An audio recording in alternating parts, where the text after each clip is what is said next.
Red టీవీలో మీ వ్యాపార ప్రకటనల కోసం ఈ నంబర్ ని సంప్రదించండి 6281747728.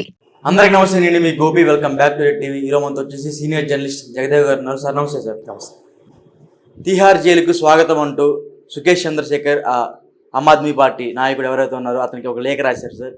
అదేవిధంగా లాస్ట్ టైం కవిత గారు కూడా ఒక లేఖ రాశారు. అసలు ఏంటి సార్ మరలా ఈ లేఖలు కూడా? లేఖలంటే ఆయన కడుపు మండి వెటకారంతో వ్యంగ్యంగా రాసినట్టుగా అనిపిస్తుంది. అంటే ముందు ఆయన సుకేష్ గారు అరెస్ట్ అయినప్పుడు ఎవరు బ్యాక్ బోన్ చూసి ఎవరు దన్ను చూసి ఆయన ఎలా చెలరేగాడో ఇప్పుడు ఆయన తిహార్లో ఉన్నాడు. సో ఇప్పుడు ఎవరెవరైతే అరెస్ట్ అవుతున్నారో వాళ్ళందరికీ ఓపెన్గా లేఖ రాస్తున్నాడంటే అర్థం ఏంటి? ఆయన చెప్పకనే చెప్తున్నాడు. ఏమని? బాబు, మీరు చెప్పిన దాని ప్రకారం నేను చేశాను, నేను దొరికిపోయాను, నేను దొరికేసరికి మీరు నాకు కనీసం హ్యాండ్ ఇచ్చారు, నిజం ఎప్పటికైనా గెలుస్తుంది, మీరు దొరుకుతారా అన్నట్టుగా వెయిట్ చేశాడు. అంతే కదా. ఇప్పుడు మనం చాలా సినిమాల్లో కూడా చూస్తుంటాం. యాక్చువల్గా సినిమాల్లో ఇట్లాంటి జరిగిన ఆర్టికల్స్నే సినిమాల్లో పెడతారు జనరల్గా. డైరెక్టర్స్ ఎక్కడో చదివిన ఆ బుక్స్ని, నావల్స్ని, ఇలాంటి ఆర్టికల్స్ని. అవును. జనరల్గా ఏం చేస్తారంటే ఎవ్వరికి తెలియని వ్యక్తిని పెడతారు, పెట్టి వాడు దాన్ని నడిపిస్తూ ఉంటారు. వాడు కనీసం వీళ్ళకి వచ్చి కలవడు, వీళ్ళని ఎక్కడ మీటింగ్ అవ్వడు, ఎక్కడ ఎవ్వరికి దొరకని ఒక సిమ్తోనో లేదంటే ఒక కాంట్రాక్ట్ ఎక్కడో మన చాలా సినిమాల్లో కూడా చూస్తుంటాం.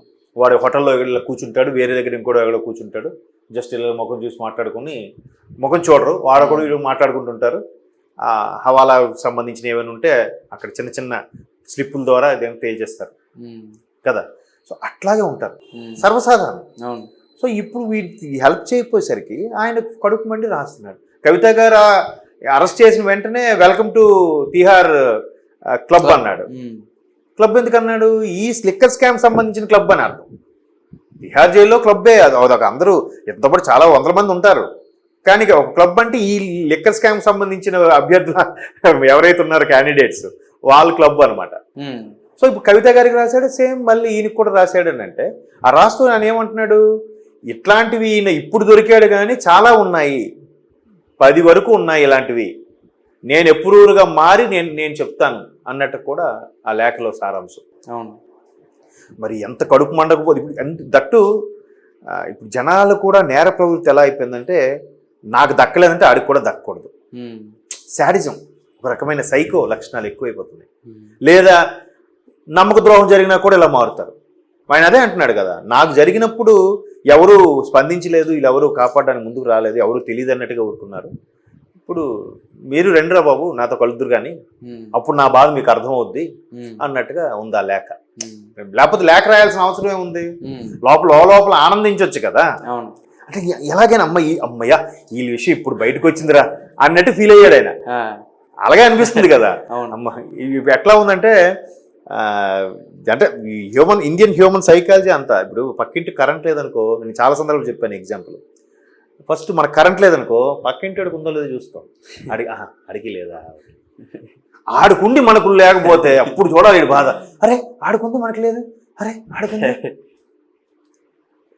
ఆడికి లేదనుకో, వాడికి లేదబ్బా మొత్తం పవర్ కట్ అయి ఉంటుంది, లేదా ట్రాన్స్ఫార్మర్ ఏదో ఇబ్బంది పెట్టి ఉంటుంది, ఇలా అనుకుంటాడు. వాడుకుండి మనకు లేకపోతే తెలియ. అలాగా ఇప్పుడు సుకేష్ చంద్రశేఖర్ కూడా నేను దొరికిపోయి వీళ్ళు ఎప్పుడు దొరుకుతారా అన్నట్టు చూస్తున్నాడండి. అయితే ఇప్పుడు ఆయన అన్నట్టుగా 10 వరకు ఉన్నాయి అన్నట్టుగా అంటున్నారు కదా. ఇవి చాలా వరకు సోషల్ మీడియాలో రూమర్స్గా అయితే ఉన్నాయి. అవి అందులో కొంత వాస్తవం ఉందని కూడా చాలామంది విశ్లేషకుల అభిప్రాయం. ఎలా అంటే, ఒక సాధారణ ఉద్యోగి, మేధావి, ఐఐటిలో చదువుకున్న వ్యక్తి, ఐఏఎస్ టాపర్, ఒక సెంట్రల్ గవర్నమెంట్ జాబ్ చేస్తున్న వ్యక్తి, సరే రాజకీయాల కోసం ఎంత తపన పడి అన్నా హజారేతో కలిసి కరప్షన్ మీద ఫైట్ చేసి, ఆయన కరప్ట్ చేసినప్పుడు ఈయన, తర్వాత ఆ పేరేంటి కిరణ్ బేడి గారు, ఇట్లాంటి సీనియర్ రిటైర్డ్ ఐఏఎస్ ఐపీఎస్ ఆఫీసర్లు అందరూ కూడా అన్నా హజారే గారికి మద్దతు కలిపి ఆ రోజు దేశవ్యాప్తంగా కూడా నిరసన తెలియజేశారు. చాలా క్రేజ్ వచ్చింది. మరి అదే అన్నా హజారే గారు ఎందుకు రాజకీయాల్లోకి రాలేదు? ఆయన ఎందుకు హైప్ తీసుకోలేదు? ఆయనకు వచ్చిన హైప్ని ఎవరు మౌల్డ్ చేశారు, ఎవరు దాని క్రెడిట్ తీసుకున్నారు అంటే కేజ్రీవాల్ గారే ఆ క్రెడిట్ని ఈయన తీసుకున్నాడు అని కొన్ని వార్తలు ఉన్నాయి. మరోవైపు పంజాబ్లో కూడా ఆమ్ ఆద్మీ పార్టీ బాగా విస్తరించింది. ఎందుకు ఢిల్లీకే పరిమితమైన ఆమ్ ఆద్మీ పార్టీ పంజాబ్కి విస్తరించింది అంటే అక్కడ అటువైపు పాకిస్తాన్ బలూచిస్తాన్ సంబంధించి కానీ ఇటు పంజాబ్కి సంబంధించి కానీ వేర్పాటువాదులు ఎవరైతే ఉన్నారో వాళ్ళతో ఈయన కలిసి అది వేర్పాటు చేయాలని కూడా చూస్తున్నారంట. అందువల్ల ఆ వేర్పాటువాదులు ఈయన సపోర్ట్ ఇవ్వబట్టే పంజాబ్లో కూడా ఆమ్ ఆద్మీ పార్టీ కొంచెం పుంజుకోగలిగిందని కూడా కొన్ని వార్తలు ఉన్నాయి. అంటే ఇప్పుడు కూడా నిజం దాగదండి. ఆ సుకేష్ చంద్రశేఖర్ లేఖ ప్రకారం నిజం దాగదు.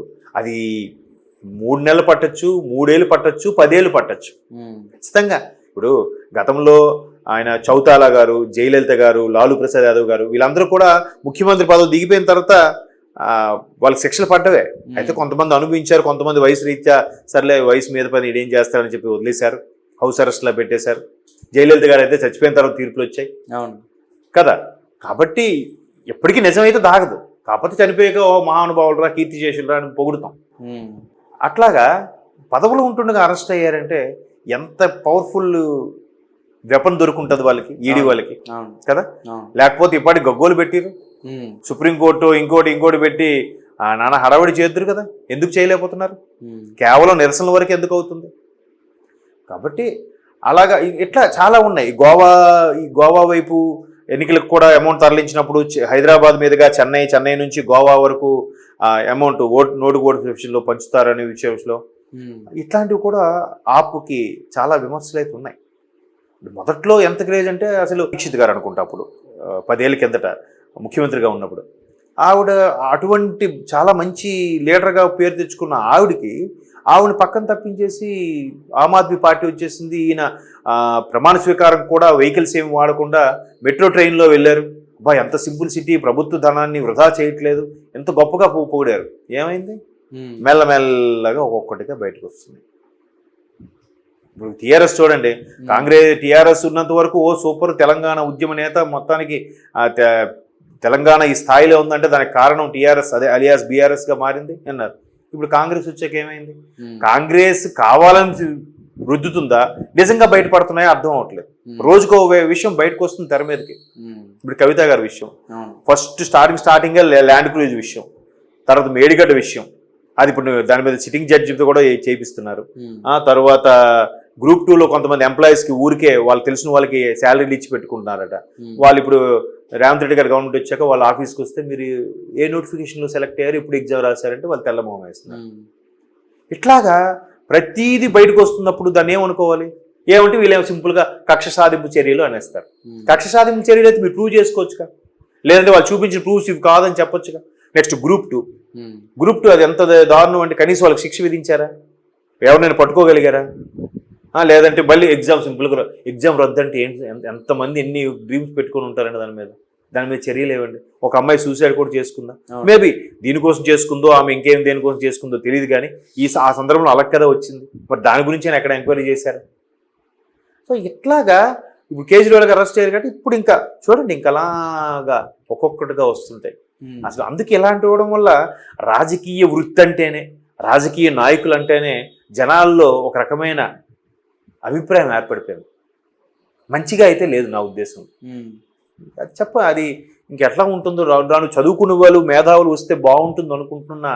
మరి వాళ్ళు కూడా అక్కడికి వచ్చాక వాళ్ళు అలా మారుతున్నారా, లేదంటే అదే ఉద్దేశంతోనే వస్తున్నారా తెలియట్లేదు. Okay sir, thank you sir.